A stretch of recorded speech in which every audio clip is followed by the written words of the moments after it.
Bonjour, dans cette vidéo, nous allons passer en revue les concepts clés et la terminologie utilisée dans M-Wonder. Nous examinerons les sites en termes d'infrastructures qui peuvent être utilisés pour cartographier, les enquêtes qui vous aident à collecter toutes les données que vous souhaiteriez, ce que permettent les visualisations et les organisations, comment ces organisations peuvent vous aider à gérer les opérations à grande échelle, le rôle des indicateurs et comment ils vous aident à collecter des données standardisées, à les agréger et à les obtenir à un niveau supérieur grâce à des calculs. Et enfin, examiner les problèmes. Si vous avez des tickets ou des problèmes que vous souhaiteriez reporter et corriger, tels que les fuites ou les pompes à casser. Et enfin, nous couvrirons également quelques exemples de cas d'utilisation de M-Wonder qui est utilisé partout dans le monde. Les sites sont des infrastructures que vous pouvez cartographier en tant que point sur une carte. Se basant sur la définition standard des sites, vous choisissez un parmi un ensemble d'options limitées et bien définies. Par exemple, un site peut être un type de point d'eau, un nom, un emplacement et une image lorsque vous le cartographiez. L'idée est que vous cartographiez ces sites une fois, puis vous pouvez les mettre à jour après. En règle générale, les informations sur un élément d'infrastructure ne changent pas très souvent. Par exemple, nous avons des sites tels que des points d'eau qui seraient des forages, des pompes à main, etc. Les autres types de sites qui seraient des écoles secondaires, primaires, des universités, des établissements de santé tels que des hôpitaux ou tout simplement des petites cliniques. Et puis récemment, nous avons ajouté des actifs qui couvrent l'ensemble des systèmes d'eau jusqu'au niveau de port de détail qui pourraient vous être utiles. Exemple, les réservoirs de stockage, les générateurs, des pompes, les tuyaux, les vannes. Lorsque vous les liez à les enquêtes qui vous permettent de suivre les données au fil du temps. Les enquêtes d'un M-Wonder sont essentiellement des questionnaires que vous pouvez concevoir comme vous le souhaitez. Vous pouvez avoir autant de questions dans n'importe quel ordre. Vous pouvez les activer pour de nombreux utilisateurs et collecter des données plusieurs fois selon vos besoins. Lorsque vous activez l'enquête, après l'avoir conçue dans le portal M-Wonder, vous pouvez la déployer et l'activer, où elle devient ensuite disponible pour les utilisateurs dans l'application mobile.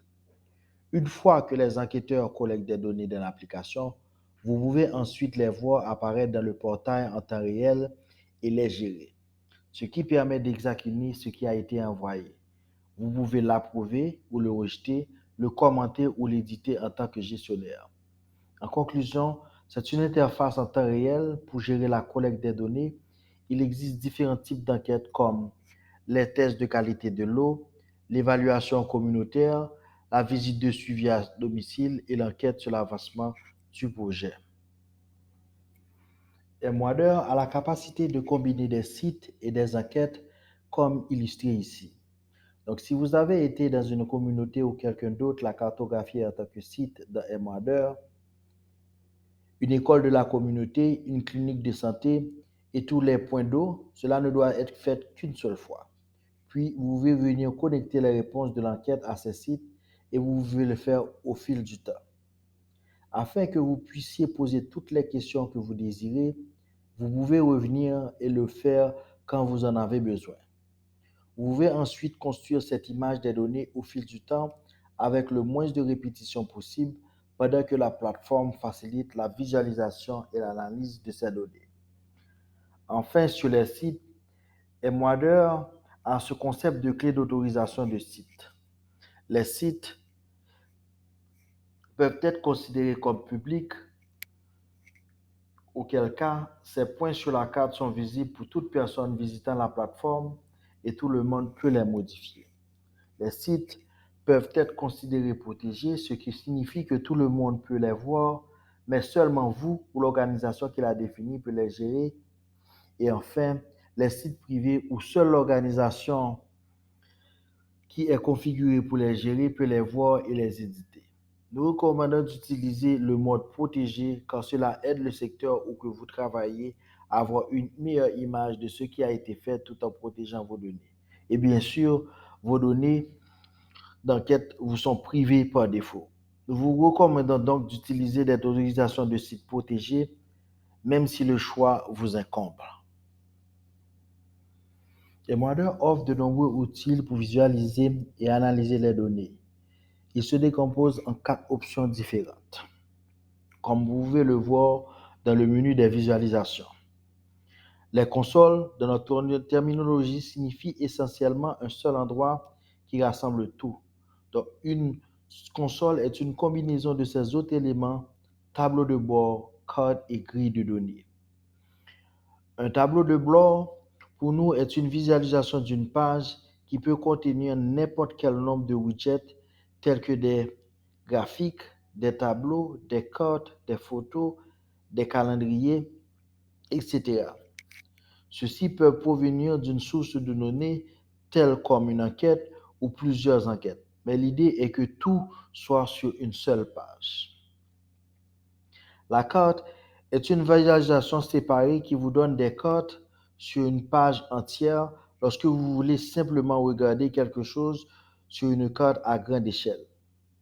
Puis, nous avons les grilles de données qui sont la version émoire des feuilles de calcul comme Excel. C'est là que vous obtenez vos données dans des colonnes et des lignes avec des filtres rapides en haut. Ces filtres déroulants que vous pouvez utiliser pour définir une vue de vos données. À droite, nous avons un exemple de tableau de bord en action afin que ce tableau de bord soit interactif. Vous pouvez les étudier, les interroger et les explorer. Je mentionnais également que vous pouvez utiliser des liens de partage dans les consoles, les tableaux de bord, les cartes et les grilles de données pour partager ces visualisations et les résultats de votre travail avec les parties prenantes.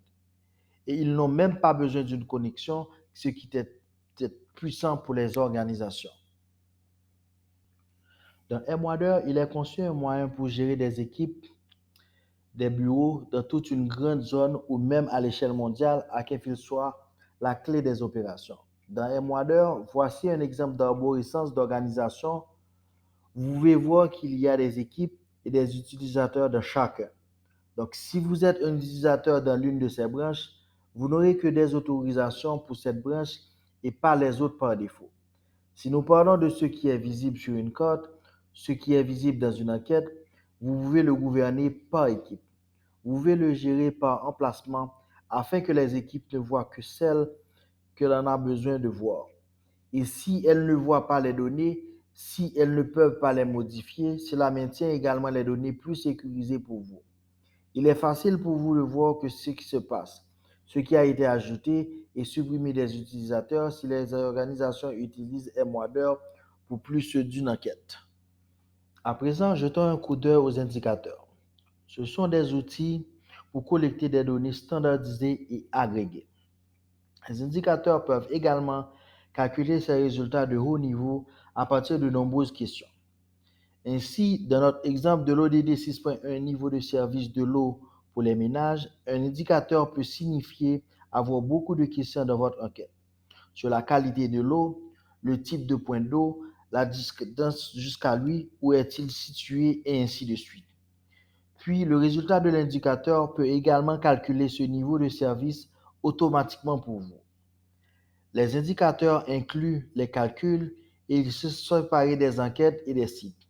Ils sont à leur place et cela signifie qu'une enquête peut en avoir autant d'indicateurs comme vous le souhaiteriez. Autre exemple d'indicateurs dans la plateforme inclut la fonctionnalité des points d'eau, la présence de colis ou les quintilles de richesse des ménages par pays. Enfin, jetons un coup d'œil à la bibliothèque d'indicateurs mondiaux et voyez ce qu'il y a. Et parlez-nous si vous souhaitez créer un indicateur avec nous, cela aidera à notre travail. Vous pouvez également intégrer l'un de ces indicateurs dans une enquête existante et qui inclura toutes les questions pertinentes de sorte que vous aurez des indicateurs connectés à votre enquête où vous pourrez démarrer une enquête directement à partir d'une page Maintenant, regardons ce que signifient les problèmes dans M-Wader.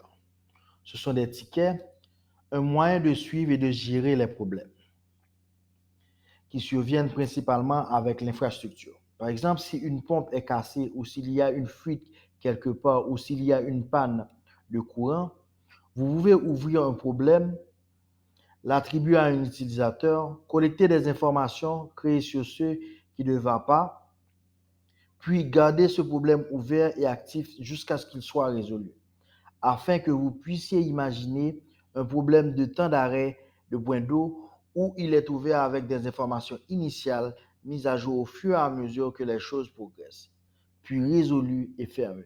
Plus tard, si la chose a été corrigée comme prévu, donc si vous adoptez un mois d'heure dans vos opérations régulières, vous pouvez utiliser la fonction et le concept des problèmes pour suivre ceux qui sont vos actifs. J'ai promis quelques exemples de cas d'utilisateurs. Nous voyons beaucoup d'applications différentes de ces concepts que nous venons de découvrir dans de nombreux domaines différents. En voici quelques exemples pour l'utilisation des services d'eau et la numérisation des actifs jusqu'au niveau qui a un sens pour vous. Par exemple, chaque robinet ou tuyau peut être cartographié dans M-Wader. Vous pouvez afficher le rapport et coordonner l'activité dans tout le pays. Il existe maintenant de nombreux pays où les gouvernements coordonnent la collecte des données. Par exemple, de tous les points d'eau, cela peut être un processus d'information de gestion en cours à l'autre extrémité du spectre. Vous avez des ONG locales où vous pouvez utiliser un mois pour suivre l'avancement de projets individuels tels que la réhabilitation de forages ou toute autre chose. Il n'y a pas de limite aux questions que vous ajoutez à vos enquêtes et ainsi de suite. Nous voyons de grandes organisations internationales utiliser un moteur pour suivre et surveiller les progrès détaillés de leur programme, puis rendre compte des réalisations de chaque pays d'activité. Nous connaissons également de nombreuses entreprises qui ont été construites autour de M-Wader et toutes ces fonctionnalités sont gratuites. Par exemple, la réparation des pompes, la gestion de centres d'appel, la réalisation d'enquêtes auprès des ménages, tout cela peut être fait avec les enquêtes et les fonctionnalités que nous avons examinées ici. Les universités utilisent également M-Wader pour mener des études à grande échelle. En particulier, j'ai vu une utilisation intéressante des données longitudinales où vous pouvez collecter des données à partir des mêmes emplacements avec cette enquête et ce lien de site. Alors, j'espère que vous donne une idée des différents types d'applications de leur modèle et de son concept même dans l'ensemble. C'était un aperçu de certains des concepts clés de M-Wader afin qu'il y ait plus à découvrir. Vous pouvez nous suivre, vous pouvez nous visiter sur le portal.mwader.co. Vous pouvez nous consulter nos centres de ressources ou nous contacter sur nos réseaux sociaux, Facebook, Twitter, M-Wader. Merci d'avoir regardé la vidéo.